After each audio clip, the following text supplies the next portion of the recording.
Also, when you go to rickandbubba.com, you'll see upcoming promotions, and you'll see the contest button.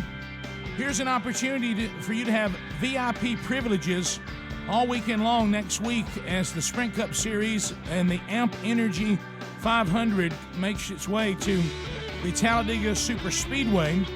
We've got VIP tickets and privileges for you for the entire weekend, which also will include the Truck Series that will be racing on Saturday.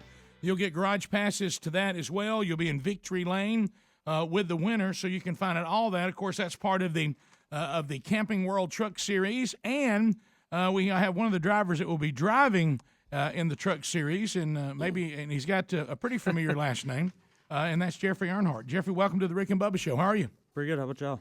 You know what? We're fired up and ready to go. I mean, we're ready. I mean, there's nothing here that I want you to feel held back. We're going to fire you up when you hit the track at Talladega. You can go nuts. Now, do you go by Jeffrey or Jeff? I prefer Jeffrey. Okay. Really? Yeah. So you said how this Jeff stuff not going to have it. Jeff's too close to Jeff Gordon. So. Yeah. Oh, there it is. I see right there's there. some Earnhardt traits. Yeah. Right 20 here, seconds into it. Yeah, that's right. 20 seconds into it. I remember that too because I had this coach when I was growing up that was just obsessed with calling me Ricky, but my name's Rick. It's not Ricky. And Little Ricky? And he would go on with it, so I got to where I wouldn't answer it. And, boy, he would just get furious. And he said, "You disrespecting me?" I said, "I just don't know who you're talking to. It's not my name." Come on, Ricky. And Try have William for a name. I got so many nicknames. Oh, boy. I've got about 5 I have to answer. that's right. And, of course, we Including Hey Biggin. So, Jeffrey, obviously the obvious question is, having such a famous last name, everyone assumes that you immediately were drawn to racing. But I know there's been a lot. It's not necessarily true that sons and grandsons of dads and grandfathers who do something for a living, it's not always the case that they feel drawn to it. What drew you to racing? I mean, obviously you were around it, but when did it click with you? Well, I obviously, like you said, I grew up around it. I was always at the track with my dad when he ran late models up at Hickory Motor Speedway, and it actually took me a while. I didn't really even want to race until I turned like 12, and the local track up where my stepmom's from in Virginia, they started this series. It was like 12 to 18, I believe, and it was a 4-cylinder front-wheel drive dirt car with, it was a street car, but they put a roll cage in it and they turned you loose. But right, I really wanted to do it, and it took me 2 years to actually talk my parents into letting me. So, oh, really? Yeah. Wow. Finally, when I turned 14, I convinced them to let me race, and been full board ever since. Now, is there pressure that comes with that name? Yeah, I mean, there's pressure. That's one of the things that my parents have always told me. Don't let the pressure get to you, because just go out there and do your thing, and what you do is what you do, and don't expect anything more, don't expect anything less.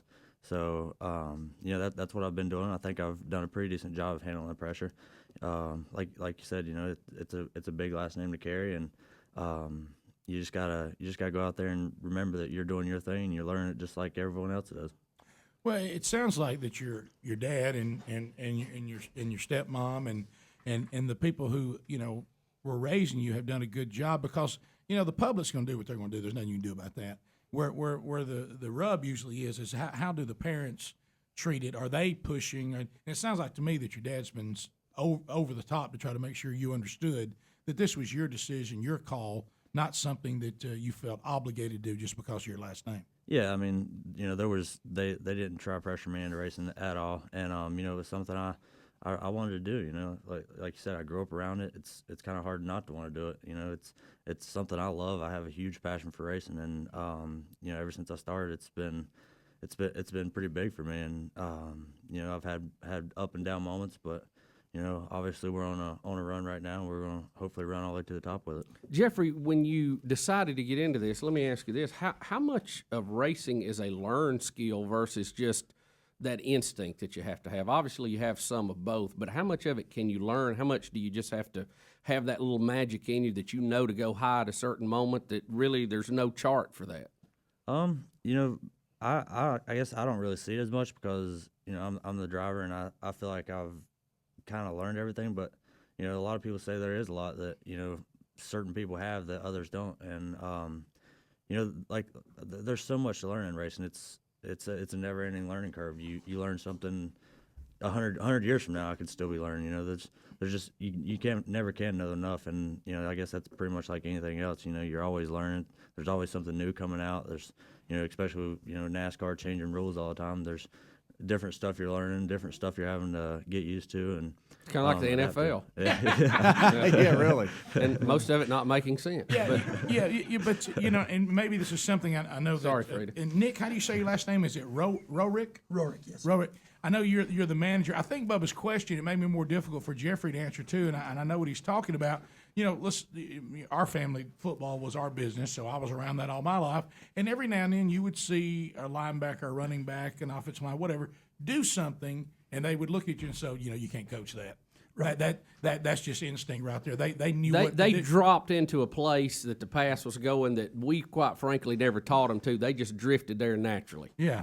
Angles sometimes come natural to players that were born to play. Absolutely, and that's the same thing with Jeffrey here. There's old school guys that see him drive and say, this kid's got it. So there's those flashes of brilliance already when he races, and that's what drew us into it. We said, given the opportunity, given the seat time, he's going to be great. He's going to be a great one. We got Sergeant Pepper lining up the calls, and Dustin in Coleman, Alabama will get us started. Dustin, 30 seconds, my brother. You go right ahead. How are y'all doing? We're doing fine, Dustin. Go right ahead, sir. I just want to say everybody better watch out. Auburn's rolling to the national championship. War Eagle. Okay, man. Thanks a lot for the call. early for that. Let me tell you, this is classic fandom. Classic fandom. All right, here's the thing, and Justin, that's great. I'm so glad that's my team too, man, and that fires me up. But let me just talk about fandom for just a minute. Right. I went through this other night at one of my other son's game, and it was just a murmur in the audience. Now, Auburn, everyone would agree, the football program was not where it needed to be and was in trouble. Okay, every school's gone through it. Your program goes up, your program goes down, your program goes up. So Auburn's People down. graduate, they leave. Yeah, Auburn's down, and they get a new coach, which everybody was kind of, hey, we don't know, big argument about that. So now that coach and this staff is now in their second season. Now, going into this season, at the beginning of the year, if someone would have said to Auburn fans, y'all going to win 9 ball games, I mean, it would have been the biggest celebration. I'm talking about backflips up and down. I mean, right now, barring a disaster, they're going to win 8. Barring a disaster. And probably can pick up a 9, through the one of the 3 other games. Right. But now we've gone from that to, hey, we're national champions. Hey, we're going, and if we don't make the national championship, everybody's going to be mad. You know what I mean? Our expectations just fluctuate all over. Don't forget the Heisman Trophy now. Yeah, Don't forget it. right. Now we're going to win a Heisman Trophy and the national championship. Second year into building the program back. Look, is this season going well? Yes, it is. Outstanding, man. It's great, but man, let's keep our feet on the ground. Okay. There's a lot of really good teams on the schedule. Got one Saturday, undefeated. Yeah. Real good. Don't look over that one. Real good, and hey, I'm all about it, and that'd be great. But let's please not lose sight that this program's in the second year of a rebuilding program. Second year, and are they ahead of schedule? Yes. Do they have a great player? Yes. Do they have a good team? Yes. Are they a great team? We'll see. They're a good team, but are they a great team? We'll see. And got a tough schedule coming up. Yeah, got a lot of good games left. You going somewhere? I don't know if y'all know LSU, Georgia, Alabama, pretty good teams. Yes. Huh? You might have heard of them. You might have heard of them once or twice. Y'all, I know it sounds crazy. Georgia could win the East. I know that sounds crazy. Well, Not now. Vandy could win. No, these. Vandy could win these. Mississippi State could win these. Yeah. So anyway. Expectations. Yeah, but that's all right. You know what? That's what fandom's all about. Have fun with it. And we've had other teams that have had great runs. Won 40 games in a row. You lose one, everybody's about to lose. Oh yeah. their Well, mind. let me go the other side. My goodness. In the state we live in, I actually heard an Alabama fan who they've lost one game in almost 3 years? in almost 2 complete seasons. Okay, they've lost one game. I actually heard a fan the other day go, "We got to get McElroy out of there, man." I'm like, "What? Well, what? Man, McElroy's problem. He's got to go." And I'm just like, the guy he's only lost one game since 4th grade. Or something like that. Whatever verse. 8, but yeah. Same thing. But you were the national champion last year. And you know what? You play in the SEC. You're not going to win forever. And it's weird. We've gone now to the Alabama's no good. Where did that come from? Right. I mean, it's like, and so let's just all kind of where we got number one, Alabama. Your season is not a disaster, and hey, over here, Auburn, your season's doing great. Let's leave it right there. Yeah, don't get carried away. Week to week. I will say this.